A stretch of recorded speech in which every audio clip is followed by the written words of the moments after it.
Morning champions for all students from Government College of Technology. I am having a beautiful problem. ஒரு plate இருக்கு, ஒரு particular டிஸ்டன்ஸில் இருக்குது, அது மூவ் ஆகுது. ஸோ இந்த ப்ராப்ளம் வந்து நான் ஃபஸ்ட்டு செகண்ட் இயர் போனப்பறம் ஃபஸ்ட்டு நாள் வந்து எங்கள் சார் வந்து எனக்கு போட்ட ப்ராப்ளம். ஸோ இந்த மாதிரி 2 பிளேட்டை போட்டார், இங்கே ஃப்ளூயிட்லாம் போட்டார், போட்டு இந்த பிளேட் வந்து ஃபிக்ஸ்டுன்றதுக்காக கீழே போட்டார். இது ஓடுதுன்றதுக்காக ஒரு அம்பு விட்டார், 20 சென்டிமீட்டர் ஒரு செகண்டில் ஓடுது அப்படின்ட்டார். அது மட்டும் இல்லாமல் சிஎஸ்எஸ் ரெண்டு லேயர் நடுவில் சிஎஸ்எஸ் வந்து என்ன ஆக்ட் ஆகுது அப்படின்னா, சிஎஸ்எஸ் வந்து 4 நியூட்டன் பெர் மீட்டர் ஸ்கொயர் அப்படின்னு சொல்லிட்டாரு. அது மட்டும் இல்லாமல் நமக்கு இந்த தூரம், இடைப்பட்ட தூரம் வந்து ரொம்ப குட்டி தான், எம்எம்னாலே எவ்வளோ குட்டின்னு தெரியும்.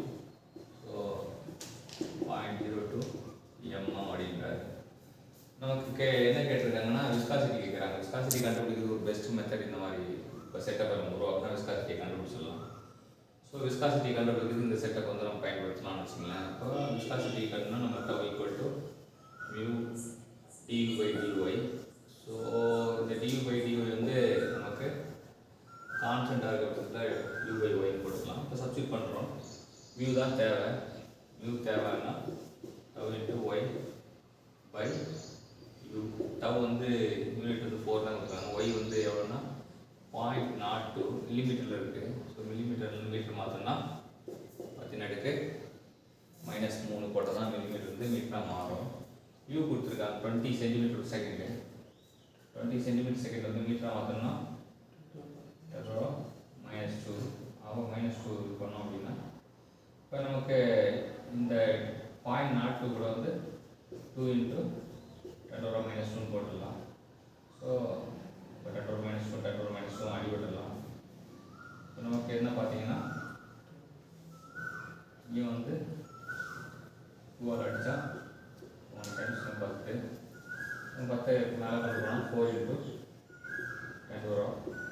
10⁻⁴ newton second by metre square.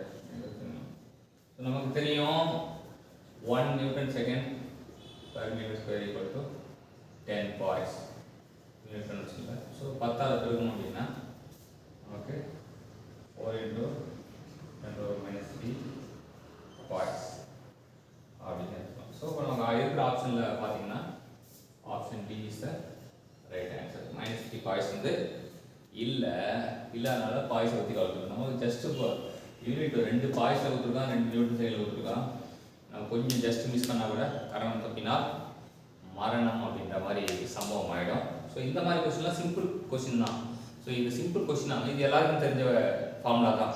Newton of viscosity எல்லாருக்கும் தெரிஞ்ச ஃபார்முலா. கொஸ்டினும் சிம்பிள். ஆனால் எக்ஸாம் டென்ஷன் வந்து, எக்ஸாம் ப்ரெஷர் வந்து நமக்கு என்ன பண்ணோம் அப்படின்னா யூனிட்ஸை தப்பு பண்ணுறதுக்கான வாய்ப்பு இது பிரகாசமாக இருக்கும். It is wicket taking question. இந்த கொஸ்டின்லாம் பார்த்தீங்கன்னா வரும்போதே ஓகே அவன் போடுறான், இந்த பாலை போடுறான், it is wicket taking question. ஏன் விக்கெட் டேக்கிங் கொஸ்டின்னா கொஸ்டின் வந்து சிவியாரிட்டி, காம்ப்ளெக்சிட்டினால விக்கெட் டேக்கிங் கிடையாது. இது வந்து சிம்பிள் தான், ஈஸி தான். ஆனால் யூனிட்டில் வந்து பாய்ஸ் இதுன்னு போடும்போது நானே வந்து 2 வாட்டி 3 வாட்டி நான் ட்ரை பண்ணும்போது நான் ப்ரிப்பேர் பண்ணுற காலத்தில் நான் நிறைய வாட்டி தப்பு பண்ணியிருந்தேன். ஸோ நான் தப்பு பண்ணது தான் வந்து என்னோடய ஜேர்னியில் தான் நான் தெரிஞ்சுக்கிட்டேன். இது வந்து விக்கெட் டேக்கிங் கொஸ்டின். எக்ஸாம் ஆலையும் நிறைய வாட்டி தப்பு பண்ணியிருக்கேன். ஸோ தப்பு பண்ணதுக்கப்புறம் அப்புறம் யூனிட் வந்து நம்ம காம்ப்ரமைஸ் பண்ணக்கூடாது, கரெக்டாக இருக்கணும் அப்படின்றது தெரிஞ்சுக்கிட்டு தான் இது சால்வ் பண்ணோம். ஸோ இன்றைக்கி இது சூப்பரான ப்ராப்ளத்தை கற்றுக்கிட்ட எல்லாருக்கும்